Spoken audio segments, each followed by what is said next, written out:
Bismillahirrahmanirrahim. Assalamualaikum warahmatullahi wabarakatuh. Alhamdulillah, salatu wassalamu ala Rasulillah wa ala alihi wa ashabihi wa tabi'in wa man tabi'ahum bi ihsanin ila yaumiddin, amma ba'd. Pada siang hari ini kita akan masuk ke bab yang ketiga dari kitab At-Tibyan. Bab yang ketiga ini berjudul Fi akrami ahli al-Quran wa nahyi an idha'ihim. Artinya bab yang membahas tentang kemuliaan atau memuliakan ahlul Quran dan larangan untuk mencela atau mencaci.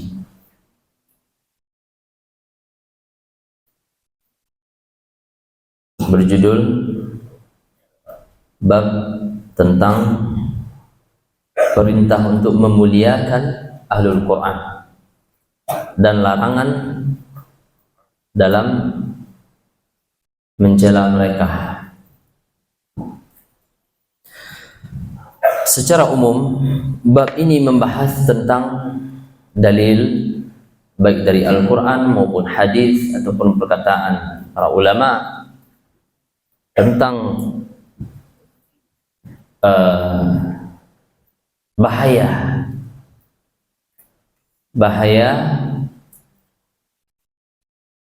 daripada orang-orang yang membenci ahlul Quran atau membenci para ulama secara umum. Karena ahlul Quran mereka adalah para ulama. Dan juga di dalam pembahasan ini Al-Imam An-Nawawi menjelaskan juga tentang perintah untuk memuliakan para penghafal Quran yang mengajarkan Al-Quran, yang memahami Al-Quran, semua yang berkaitan dengan Al-Quran. Beberapa ayat yang menjelaskan tentang bab ini, yang pertama sekali adalah qala Allah Ta'ala wa man yu'azzim sya'airallahi fa innaha min taqwa al-qulub. Dalam surah Al-Hajj ayat yang ke-32.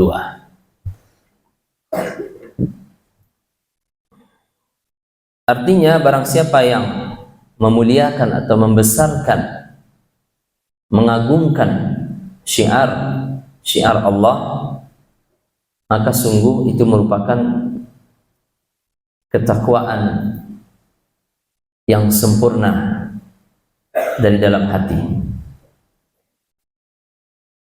Kemudian Allah juga mengatakan di dalam ayat lain, ayat sebelumnya, wa may yu'azzim hurumatillahi fahuwa khairul lahu 'inda rabbih. Masih dalam surah Al-Hajj, barang siapa yang mengagungkan apa-apa yang telah Allah besarkan, maka itu akan lebih baik baginya di sisi Allah Tabaraka wa Ta'ala.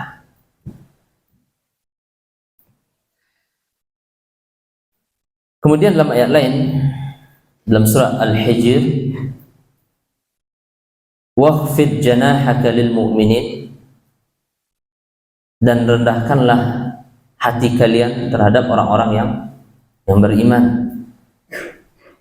Karena orang-orang yang membaca Al-Quran termasuk ke dalam orang-orang yang beriman, maka tidak boleh meninggikan suara kepada mereka. Jangankan membenci, jangankan mencaci, meninggikan suara kepada mereka tidak diperbolehkan. Kemudian dalam surah Al-Ahzab Allah juga mengatakan walladzina yu'dzuna al-mu'minina wal mu'minat. Walladzina yu'dzuna al-mu'minina wal mu'minat bighairi maktasabu faqad ihtamalu buhtanan wa isman mubina. Dan orang-orang yang mencaci orang-orang yang beriman, baik laki-laki maupun perempuan, bighairi maktasabu, tanpa alasan, tanpa mengetahui apa yang mereka lakukan, faqad ihtamalu buhtanan wa isman mubina, maka sungguh dia telah membawa satu kebohongan dan dosa yang nyata. Ini begitu jelas ayat-ayat menerangkan tentang larangan bahwasanya tidak diperbolehkan untuk mencaci atau membenci, menghardik orang-orang yang beriman secara umum. Kemudian di dalam hadis, ya, Abi Musa al-Asy'ari radhiyallahu anhu qala, dari Abu Musa al-Asy'ari, semoga Allah meridainya, qala qala Rasulullah sallallahu alaihi wasallam, Rasulullah bersabda, inna min ijlalillahi ta'ala ikrama dhi syaibatil muslim. Kalau tidak mampu, tidak bisa menuliskan hadisnya, tuliskan intinya saja. Inna min ijlalillah, di antara bentuk mengagungkan Allah, memuliakan Allah, adalah ikrama li syaibah al-muslim, memuliakan seorang muslim yang sudah lanjut usianya. Wa hamilil Quran, dan juga memuliakan orang-orang yang membawa Al-Quran. Ghairi al-ghalifi, dengan tidak berlebihan. Memuliakan ahlul Quran dengan tidak berlebihan. Artinya tidak ghulu. Tidak ghulu. Karena berlebih-lebihan ini dilarang di dalam agama kita, yang dikenal dengan al-ghulu sholihin, gulu kepada orang-orang soleh, berlebihan, mengagungkan mereka sampai mensucikan mereka. Ini tidak boleh. Atau memaksumkan mereka, ini juga tidak boleh.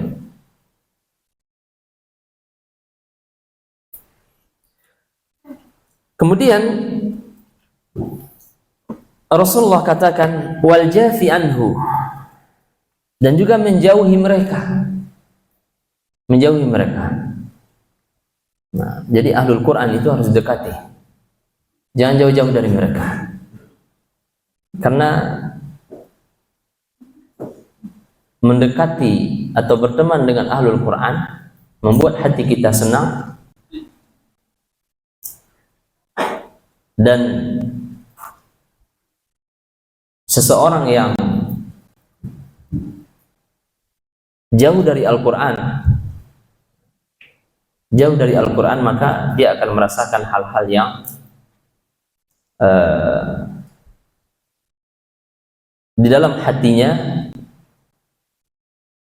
merasakan hal-hal yang bersifat atau yang berlawanan dengan kelembutan. Sejatinya ahlul Quran itu di antara faedahnya adalah melembutkan hati, menenangkan hati, menenangkan jiwa. Maka ketika kita ingin melembutkan hati kita, dekati para penghafal Quran, orang-orang yang membaca Al-Quran. Wa ikrama zi sultanin muqsid, dan juga termasuk di sini memuliakan pemimpin yang adil.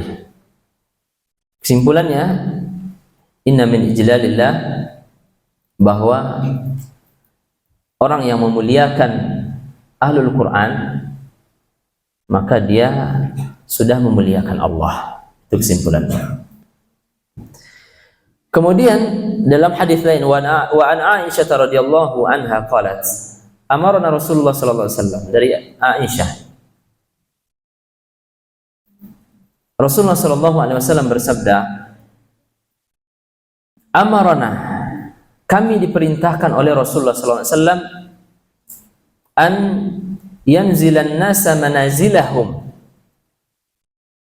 untuk menempatkan mereka sesuai dengan kedudukannya. Sesuai dengan kedudukannya.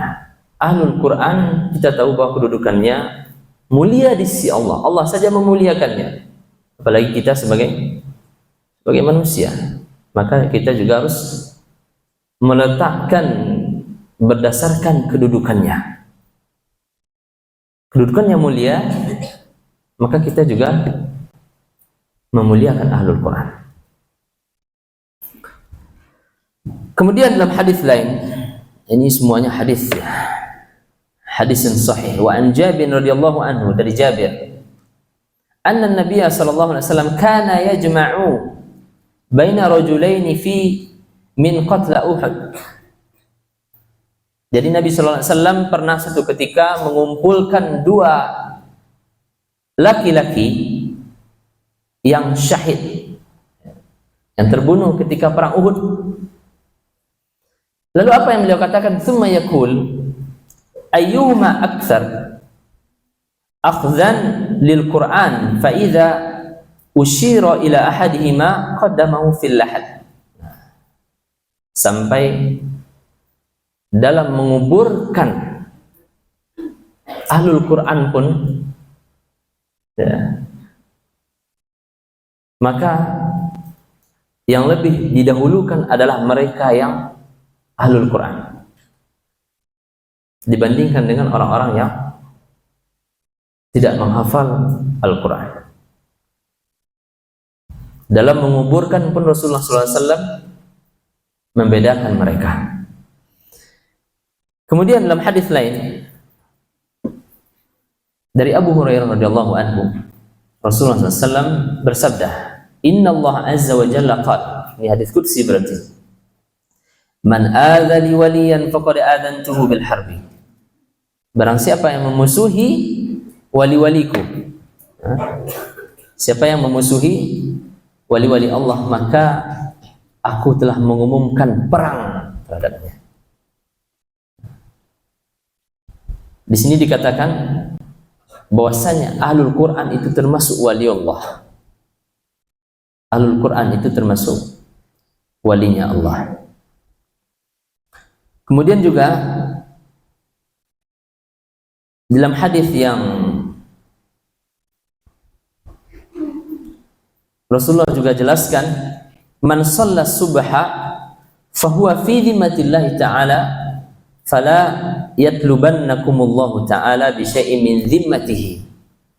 Artinya apa? Barang siapa yang salat subuh. Nah, ini tadi saya tidak hafal salat subuh enggak? Salat subuh. Apa janji Allah? Barang siapa yang salat subuh fahuwa fi dhimmatillah, maka dia dalam jaminan Allah. Allah yang menjamin keselamatannya, kekayaannya, rezekinya, keamanannya, semuanya Allah yang jamin. Ini hanya dengan salat subuh. Maka apa kata Rasulullah?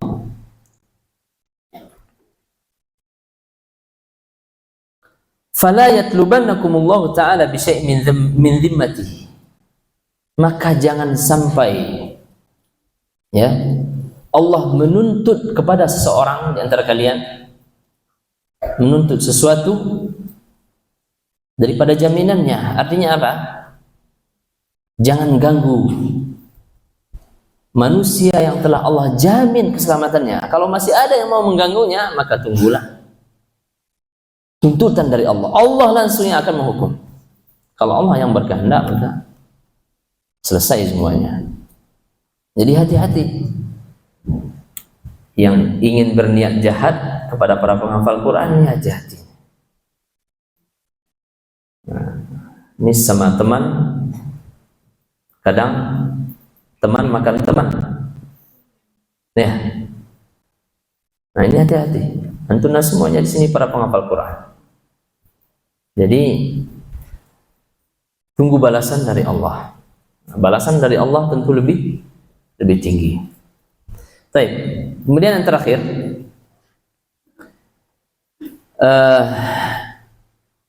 ini perkataan dari Imam Abu Hanifah dan Syafi'i. Apa kata beliau? Illam yakunil ulama awliya Allah falaysa lillahi wali. Kalau seandainya bukan para ulama, kalau seandainya bukan para ulama itu wali Allah, maka siapa lagi akan menjadi walinya? Intinya di sini menjelaskan bahwa para ulama itu adalah waliullah. Ada perkataan yang sangat indah. Kita tutup dengan perkataan ini. Siapa yang mengatakan? Abul Qasim Ibnu Asakir. Ibnu Asakir rahimahullah.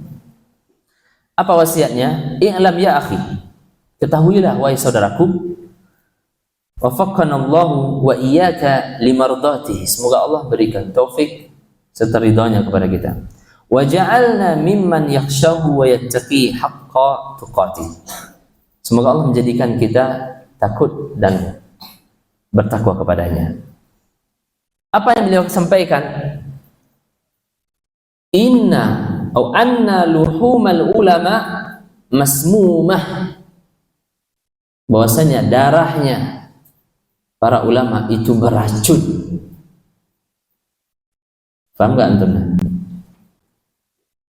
Darahnya waliullah, mereka yang mempelajari kitabullah, yang menguasai kalamullah, darahnya itu beracun. Nah, apa maksud racun di sini? Kalau dimakan mati gitu? Tidak. Kita baca penjelasannya. Wa'adatullah, maksud beracun di sini. Wa'adatullahi fi hatki astari muntaqisihim ma'lumah. Bahwasanya kebiasaannya Allah tabaraka ta'ala ketika ada orang yang mengganggu mereka, maka balasannya sudah dimaklumi, sudah diketahui. Jadi sangat mudah. Ini merupakan satu kebiasaan. Kalau ada orang yang mengganggu para penghafal Quran, maka begitu mudah Allah akan memberikan balasan. Wa anna man atlaqa lisanahu fil ulama'i bisalbi bala'ullahu ta'ala qabla mautihi bi mauti qalbi. Kemudian ini juga balasan bagi orang-orang yang menghardik, mencaci atau menyampaikan perkataan yang tidak baik, memfitnah orang-orang yang dekat dengan Allah, membaca kalamullah, maka apa ganjarannya? Allah akan menjadikan hatinya mati, hatinya rusak. Kalau hati sudah rusak itu, bagaimanapun nasihat sangat susah. Diajak untuk beribadah tidak mau, melakukan kebaikan tidak bisa, karena susah, sudah tertutup. Nah, maka dari itu hati-hati terhadap para penghafal Quran. Mudah-mudahan ini menjadi peringatan bagi kita semua menjadi peringatan bagi kita semua agar menjauhi sifat-sifat yang tercela ini. Kemudian Allah Taala menutup dengan perkataannya, falyahdharil ladzina yukhalifuna an amrihi an tusibahum fitnatan aw yusibahum adzabun alim. Maka ketahuilah, hati-hatilah wahai orang-orang yang menyelisihi perintah Rasulnya, akan ditimpa suatu fitnah ataupun azab yang begitu besar. Dan mudah-mudahan bermanfaat. Itu saja, kita tutup dengan kafaratul majlis. Subhanakallahumma wa bihamdika, asyhadu an la ilaha illa anta, astaghfiruka wa atubu ilaik. Assalamualaikum warahmatullahi wabarakatuh.